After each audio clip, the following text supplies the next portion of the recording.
Muri Zimbabwe tinokuchingamidzai zvekare kune chimwe chirongwa pano paZim Facebook Secrets and Confessions. Tadzoka zvekare nawo maSecrets nemaConfessions. Regedzai tibva tapinda mumamessages edu ngatadzoka takakubatirai.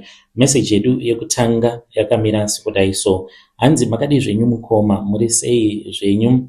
Ndiri kutonyora ndichitodedera because munhu wandiri kutaura nezvake mukoma wangu chaiye anogona kana kutongokukanganisai kana nemi mukoma kana akazonzwa muchiverenga nyaya yake, saka motoshingawo. Vanhu vanotomuziva kuno kukuzveshavani. Ndauya pano because ndikuda kusunungura veruzhinji avo vanouya kwaari vachifungidzira kuti munhu anotobatsira.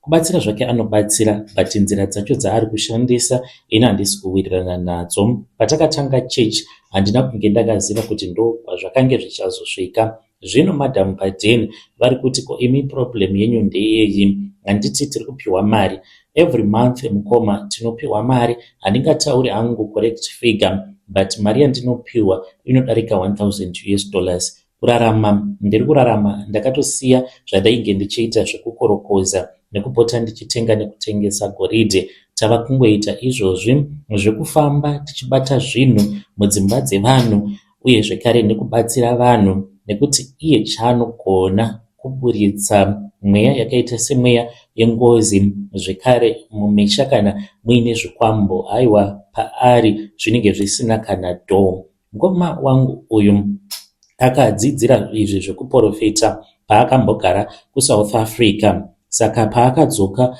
kumba akange ava kutoita zvekuenda kumasowe. Isuwo takakurirawo muPentecostal, saka ndakazongomujoinawo mushure mekunge atenga motikari. Handingatauri hangu kuti ava kufamba nemotikari yakaita sei. Ndakaona kuti zvake zvakange zvichiita, ndikabva ndachizotanga kufamba naye. Ndakasvika pakurekedza zvekuenda kumakomba because ndaitoona kuti mari ari kuita. Akatanga achandipawo zvekuma$300 pamwedzi, pay ikaramba ichiwedzera. Saka changu chete chandinofanira kuti ndige ndichiita kubata tsvimbo, nekuti ane tsvimbo yake mukoma. Makambonzwa nezvetsvimbo isingatendedzwi kuti inge ichiiswa pasi.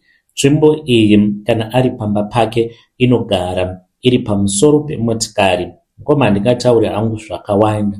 Ane umwe mukweje wemotikari uyo waakatenga, kutotenga motikari isingashandi kwava kutongoipaka pamba. Saka pane kamugadziriro kaakaita motikari iyi zvekuti kana akangoisa tsvimbo pamusoro pemotikari haingambodoni. Saka basa rangu nderekuti kana tofamba paya ndinenge ndichifanira kuti ndinge ndichizova ndakabata tsvimbo tiri mumotikari. Ndiye anenge achidhiraivha. Kana tatsvakawo mumwe dhiraivha ndiye anozombopota achimuzorodza. Kana tasvika panenge panzi ndipo panenge paine zvinhu zvinenge zvichida kubatwa, then basa rangu nderekuburutsa zvinhu zvaanoshandisa kubata hari dzake, mbiya dzake, magemenzi ake nezvimwe zvechivanhu izvo zvaanozosiya akaronga mubhuti remotikari.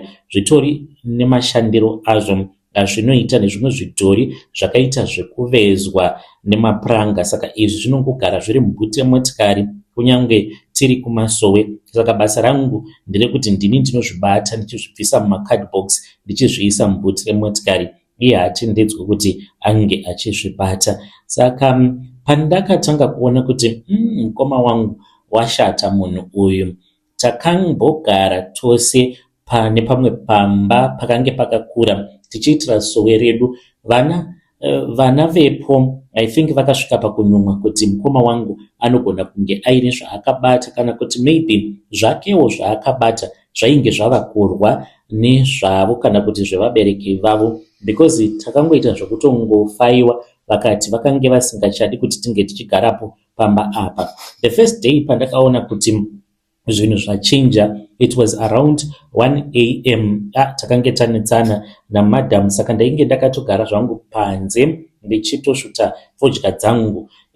Ndinotosvuta mbanje kunyange tichitoita zvekubatsira vanhu nedoro rangu. Saka ndakange ndakagara mune chimwe chimotikari chakange chiripo pamba ipapo because kwakange kuchitonhora zvekutodaro. Ndipo pandakabva ndachizoona gedhi richivhurwa. Pandakatarisa nepahwindo ndokubva ndachizoona mukoma wangu achipindawo. Akabva andiona because ndainge ndichitosvuta mbanje dzangu. Akabva achizouya ndokugara mumotikari neni. Ndichingonomutarisa ndakabva ndaona kuti akange akazara ivhu everywhere kuita kushenuruka, kuita kunge kandere. Saka ndakamubvunza kuti akange achibva kupi. Akangoti ndiri kumbobva kunochera zvinhu zvangu. Akati usabvunza zvimwe zvinhu zvaunenge usingakwanisi kuzonzwisisa. From there on ndakatanga kungonyumwa kuti anogona kunge achiita zvekuba ndisingazivi kuti basa rake mukoma. Kana uchitoda kutorinzwisisa, mukomana anotambira kumakuva nguva dzakawanda. Church yakakura zvekuti kwatova nemabranch akasiyana siyana. Motikari yaakatanga kufamba nayo chazezesa chaicho chemotikari. Saka ndakazoti nerimwe zuva ndakaita zvivindi zvekuti ndakamubvunza kuti how far chii chiri kumboitika kwamuri Blazi, because munongobuda ende munoti kana mabuda pamunozodzoka munenge makazara tsvina. What is going on? Ndopaakazondibudira pachena, but kubuda kwavakaita pachena mukoma ndepekuti vakangoti ndiperekedze, pane kwandiri kuda kuti ndige ndichizoenda newe. Saka takabva tachizobuda kunze, kwakange kwatosviba, tava kuenda kumakuva. Ndakazotozviziva kuti kuri kuendwa kumakuva mushure mekunge tatora direction, nzira iyo inoenda kumakuva. Tichinosvika kumakuva akange atodzima maheadlights emotikari, then ndokubva achizondiudza kuti tinge tichimisa motikari. Takatanga kufamba, takafamba mukoma kwenguva yakareba kusvika tazosvika pane rimwe guva, ndipo apo paakarara pamusoro peguva ndopandakatanga kuziva mashandiro ake aanoita. Zvaanoita, anonorara pamusoro peguva. Iri rinofanira kunge riri guva rekuti rinenge risina kuiswa tombstone, makuva aya ekudhara ekuti vanhu vanenge vakaviga mufi wavo, vaviga mufi wavo vobva vachongosiyana nazvo. Iye anotsvaka makuva akadaro. Anomatsvaka makuva awa ari masikati. Kana amatsvaka masikati, then usiku anenge achitoziva kutoti pakati ndasiya ndaisa chakati chinozondirangaridza kuti ndipo pane guva racho. Saka akatanga kuzviumburudza pamusoro peguva mukoma, achizviroveresa pasi kuda kweabout 30 minutes. Ndakange ndakangonyarara because iye akange atondiudza kuti kuno unongoita silent and observe. Kana uine zvaunenge uchida kuzobvunza, unozobvunza afterwards. Haufaniri kuti unge uchindibvunza pandinenge ndiri pakati pebasa racho. Saka ndakamusiya kusvika achizopedza kuzviumburudza mumavhu.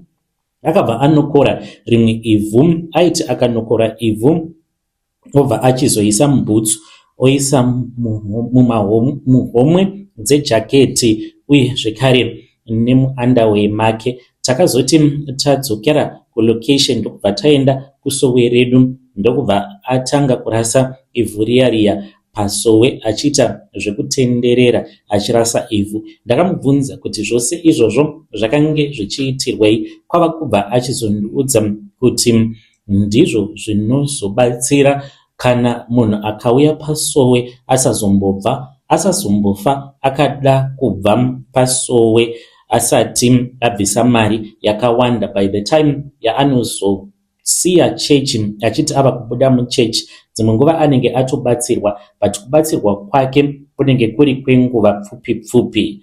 Chandiunza pano mukoma Nashe ndechekuti ini ndiri munhu ari honest. Kubuda kwandakaita muPentecostal Church, I am regretting zvamanje manje. Dai ndisina kumbogara ndakaita saizvozvo mukoma, because right now yatova satanism chaiyo iyo yatiri kuita. Kana mukazoposta nyaya yangu muzondizivisa, ndichange ndichizotevererawo ndiri mucomment section.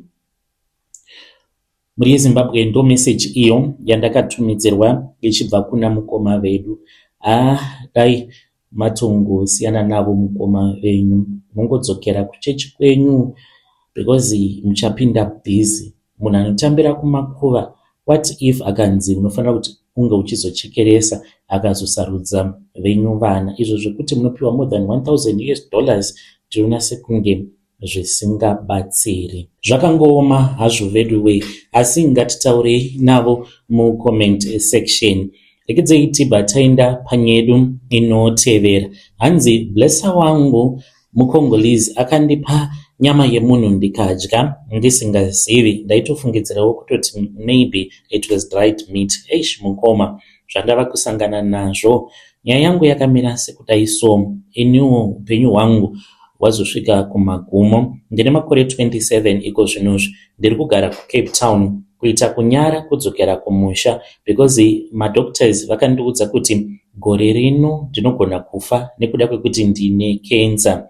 Saka cancer iyi ndeye mudumbu. Cancer iyi yakatanga apo pandakaendeswa kuDubai. It was a vacation yandakaendeswa neblessa wangu wekuDRC. After COVID takange tava nenguva tisingaonani because iye akange adzokera kumhuri yake kuDRC. Paakadzoka muJoni akabva ati I want to take you on a vacation. Handei kuDubai, but ndakarota gogo vangu vachiti ukaenda ikoko uri kuzofa. Ndikadzinga mweya yemadhimoni, but right now I am suffering. Ndakabvawo kuZimbabwe ndikauya kuSouth Africa.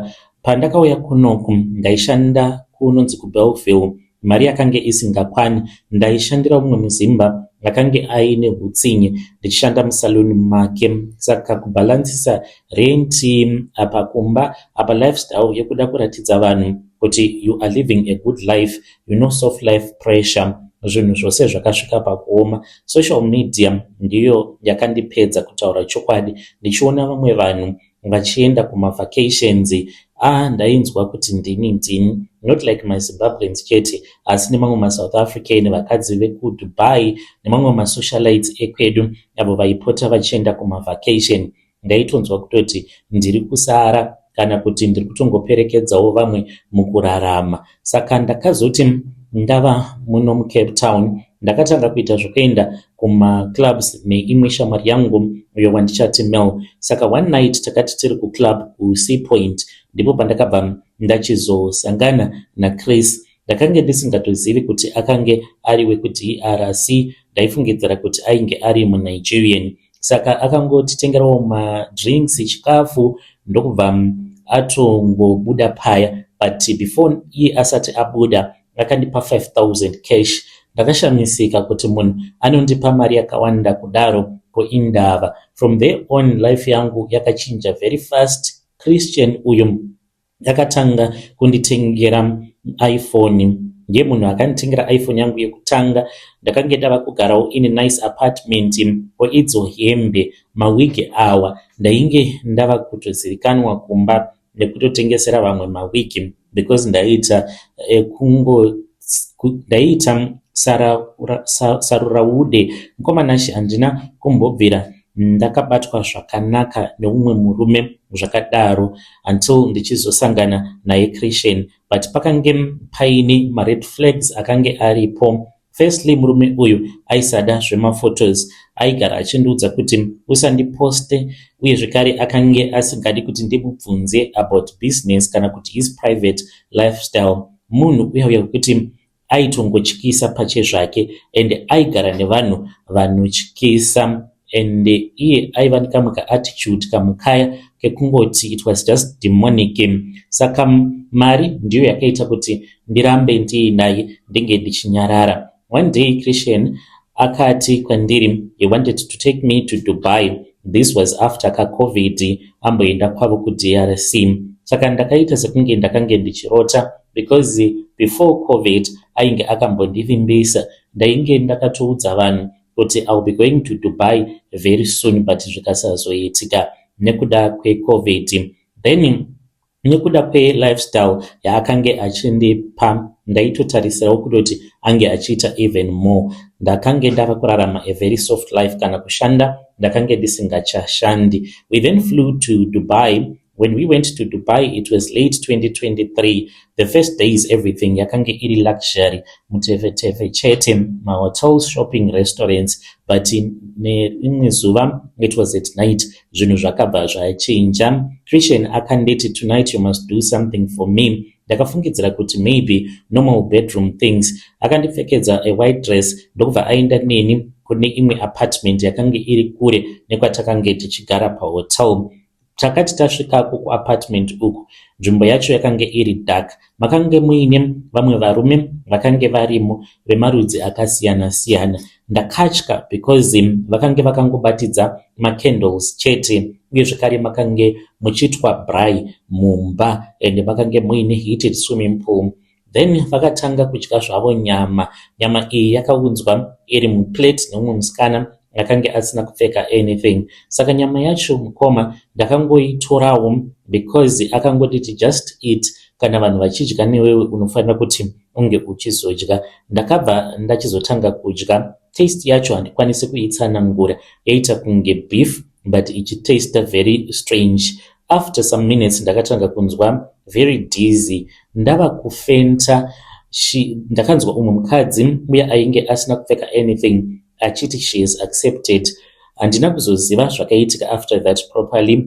Ndakazongorangarira kuti ndakazongomuka next morning muhotel ndiine ropa pamathighs angu, uye zvakare musoro wangu wakange uchitema, zvinoratidza kuti ndainge ndiri munhu akanwiswa doro usiku hwose. Saka pandakaedza kubvunza Christian akangoti, you ask too many questions. Handiti we enjoy it. Akange akandivimbisa kuti ainge achazondipa $11,000. Zvechokwadi takadzoka kuCape Town tiri tose. Eniwo ndokubva ndachizoti ndava mubhazi ndopandakaona kuti Christian ainge andibira foni yangu. Saka pandakaona kuti ndakange ndisina foni mukoma, ndatova mubhazi tatobuda muCape Town, handina kumbofungidzira kuti ainge andibira foni. I just thought kuti maybe painge paitika mistake. Mukoma mafone numbers ake andakange ndichiziva nemusoro. Ndakaedza kukumbirawo vamwe vanhu kuti vange vachitaura naye pamaWhatsApp avo, but WhatsApp yake hamene zvayaiita, yaingoita ma1 tick chete. After that ndakazoti ndasvika kumba munhu haachabatiki. Ndakatanga kurwara but handina kungorwara nezuva rimwe chete. Ndaingonzwa mastomach pains, ndichiluza weight, strange bleeding. Kwava kudzoka kuCape Town, ndakaenda kumadoctors akasiyana siyana, kumapublic zvekare nekumagovernment hospitals. Then ndo pandakabva ndachizoudzwa kuti ndine cancer, and cancer yacho iri kunzi iyo iri aggressive. Chinondityisa mukomana ndechekuti the day randakaenda ndichinonotora results after vanachiremba vaita matest akawanda pandiri, ndakamurota Christian uyu. Ndakamurota achiti kwandiri, handiti waida zvinhu zvine luxury. Saka ziva kuti luxury haiuyi kwauri mahara, chinhu chose chine price. Ndokubva ndatotanga kutochema ndiri kuhope. Ndo chimwe chiitiko chakanyanyisa kundikatyamadza. So the next morning ndakabva ndachizoenda kuna nachiremba. Ndaenda kuna nachiremba ndo pandakabva ndachizoudzwa kuti ndine cancer. Vari kumboedza chemo but vedu chemo yandipedza, handisisina kana bvudzi. Body yangu ndinoita sekunge munhu ari HIV positive. I just want to give a warning kune vamwe vasikana avo vanoti kana vakaona zvavanenge vaona pasocial media mutotanga kutorarama uri under pressure. I regret mufunge zvenyu mukoma kuti dai ndakangogara zvangu ndichingozvishandira sezvinongoita vamwe vanhu mumarestaurant, ndisingaiti zvekuenda kumaclubs, uye zvekare ndisingaiti zveuslay queen. Pressure idzo dzatinopiwa on social media ndo dzimwe dzakazokonzeresa kuti vamwe tinge tichizopinda mumatambudziko akadai. Saka chikumbiro changu mukoma ndechekuti kana zvichiita, udzai vasikana, handizivi kana kuine vasikana avo vanoteerera zvirongwa zvenyu vanenge vachiri kuzvikoro. Focus on your education so that you get a better job. Usazombofa vakafunga kuita zveuslay queen. Kana muine munhu wamunoziva anogona kubvisa cancer, ndibatsirei. Vamwe vana madzibaba vanoti ndakatokanganisa nekuenda kuchipatara, hanzi inongoda kuchivanhu, kenza yakaita seyandinayo. Muri yeZimbabwe ndo message iyo yandakatumidzirwa ichibva kuna pakaipa vanzvadzi vedu. Zvakangooma hazvo vedu kudyiswa nyama yemunhu. Strange things indeed they do happen in this world. Ngatizamei kuti tinge tichitaura navo mucomment section. Regedzei bataenda panyedu inotevera. Nyedu inotevera yakamira sekudai so. Hanzi takavigawo mwana wedu ari mupenyu, ndo zvatiri kuudzwa. Muri sei mukoma? Ndiri kutonyora nyaya yangu ndichichema nekuti inini nemurume wangu hatina kana rugare kubva zvatakaudzwa nyaya iyi. Saka vanhu vari kutiti takaviga mwana ari mupenyu, vamwe vekumasowe, vamwe mapastors ndo chava kundivhundutsa ichocho. Vamwe vanhu vekumusha vari kutiti titori neropa remwana wedu mumaoko. Chokwadi ndechekuti kusvika nhasi handichazivi kuti mwana wangu akange akafa zvechokwadi here kana kuti takangomhanyirawo kumuviga tisina kutanga tambobvunzira. Ndiri mudzimai, ndine makore 24 years ekuberekwa. Ndakaroorwawo then ndokubva ndachizobatirawo first pregnancy yangu. Nemurume wangu takafara zvisingaiti, takamirira mwana. Pregnancy yangu yakange iri normal kusvika ndazorwadziwa ndikabva ndachizoendeswa kuchipatara. Labor yakatora almost the whole day. Mukomana chi ndakazosununguka mwana wangu akange ari mwana mukomana, but zvinhu zvakabva zvaoma ipapo. Manurses vakatanga kuita wabata vachimhanya. Mwana uyu haana kuchema zvakasimba. Ndakangonzwa umwe nurse achiti the baby is struggling. Vakabva vatakura mwana vachienda naye kune imwe room. Ini ndakange ndapera simba zvekuti handina kukwanisa kumuka. After some time ndopandakazoudzwa kuti mwana wangu akange afa. Murume wangu paakazviziva, I'm sure kuti akarwadziwa, and vakabva vachizotipa mwana uyu vakati ndisu takange tiine sarudzo yekuti tinge tichizoita sei naye. Saka murume wangu akati ainge achida kuti tinge tichizomuviga mwana uyu. Saka pakaitwa uchema mapreparations. The very next day mwana ndokubva tachizotoenda tikabva tanomufushira. Everything happened too fast. Life yangu mukoma after the funeral yemwana ndakatanga kuita depression. Ndinoramba ndichingonzwa kunge mwana wangu ari kundidaidza. One night ndakatomborota mwana wangu achichema, but chakandishamisa ndechekuti mwana wangu akange achichema ari mumwena. Ndo zvakandinetsa izvozvo. Ndakamuka ndichitoridzawo mhere ndichitotya. Saka ndakamboti zvimwe kuda maybe itrauma yekurasikirwa nemwana, but vanhu manje vari kuuya nemamwe mastories ari kutowedzera trauma. So there is this other woman wekumasowe akauya kumba kwedu achiti mwana wenyu makamuviga achiri mupenyu. Mukoma, ndakatodonha almost. Ndikati muri kurevei? Vakati mweya wemwana wenyu uri kuchema. Then another prophet from another church vakauyawo vakati pane mistake yakaitika. Kubva day iroro mukoma handina kana zororo. Chazonyanya kunditambudza ndechekuti vekumasowe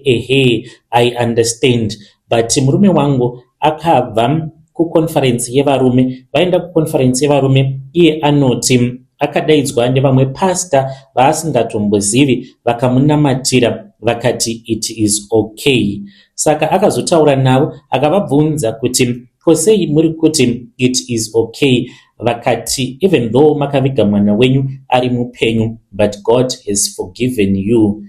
Mukoma, iyo akatotanga kutoburitsa misodzi. Toita sei? Toenda kupi? Because tikudzwa kuti takaviga mwana ari mupenyu. Muri yeZimbabwe ndo message iyo yandakatumidzirwa ichibva kuna vahanzvadzi vedu. Ngatizamei kuti tinge tichitaura navo vahanzvadzi vedu ava mucomment section. Zvakangooma hazvo vedu we. Pakaipa. Do you think kuti ichokwadi chekuti vakaviga mwana wavo ari mupenyu? Chinenge chitori chishamiso chaicho. Asi ngatitaure nezvayo nyaya iyi mucomment section. Zvino zvaakatovigwa mwana uyo zvinoreva kuti maybe akazotofira muguva. Munozvionawo sei kune avo vanenge vaine ruzivo? tibatsireiwo mucomment section. Rekedzai tibva taenda panyedu inotevera.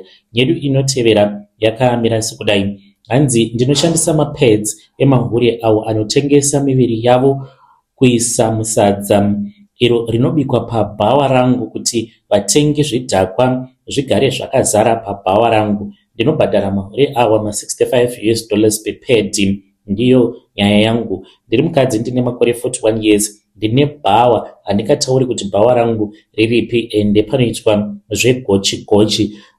Vanhu vanogara vakazara mubhawa, but chokwadi ndechekuti inyu kutanga kufamba kwakaita bhawa rangu, zvinhu zvangu zvichitanga kufamba zvakanaka muna 2019. Zvinhu zvainge zvakaoma, ndakange ndisisina kana munhu aikwanisa kundikweretesa mari nekuda kwekuomerwa neupenyu. Ndopandakabva ndachizobatsirwawo ngevamwe gogo vanogara mumaseke umo. Vakabva vati kana uchida kutengerwa unofanira kuti unge uchitenga mapedzi evanhukadzi. Kana wamatenga unofanira kuti unge uchizomanyika mumvura. Mvura yacho ndo yaunozoshandisa kuzobikisa nayo sadza.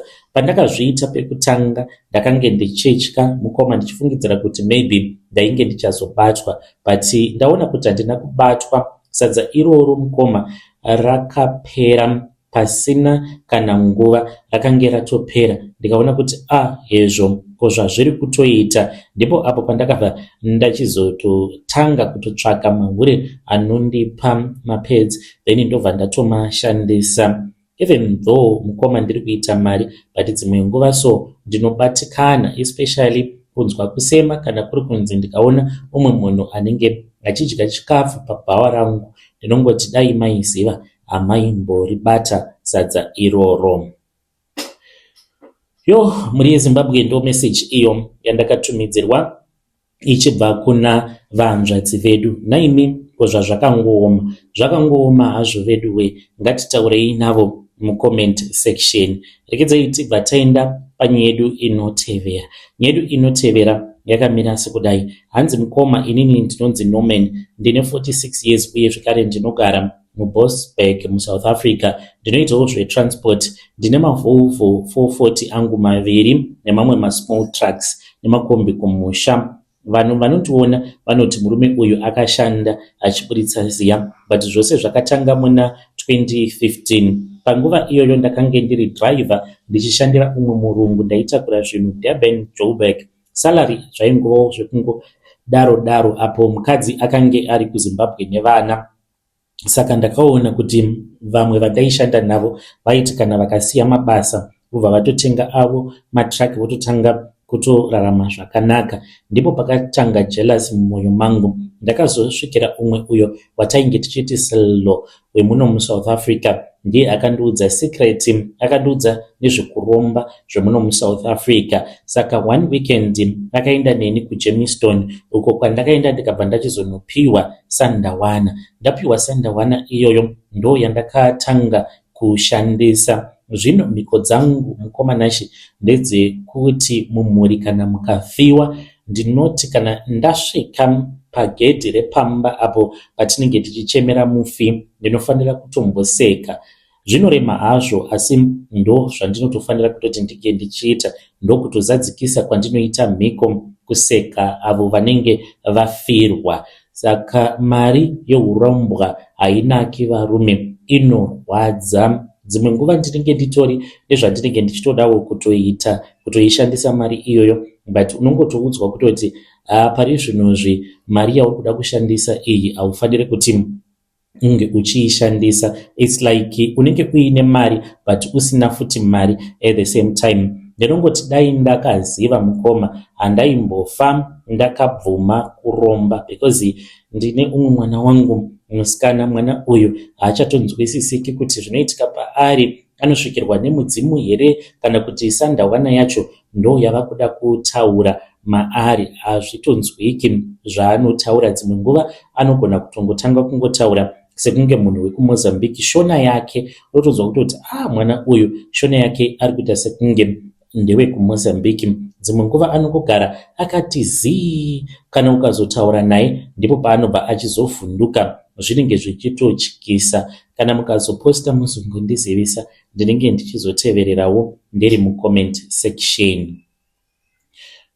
Muri Zimbabwe ndo message iyo yandakatumidzirwa ichibva kuna mukoma vedu avo. Nganzi mari yeurombwa haina kidzi inorwadza. Let us try to speak with him mucomment section. Zvakangooma hazvo vedu we. Strange things indeed they do happen in this world. Vadiwa vateereri, ndo messages avo andanga ndakakubatirai. Ngatisanganei zvekare mune zvimwe zvirongwa zvinotevera.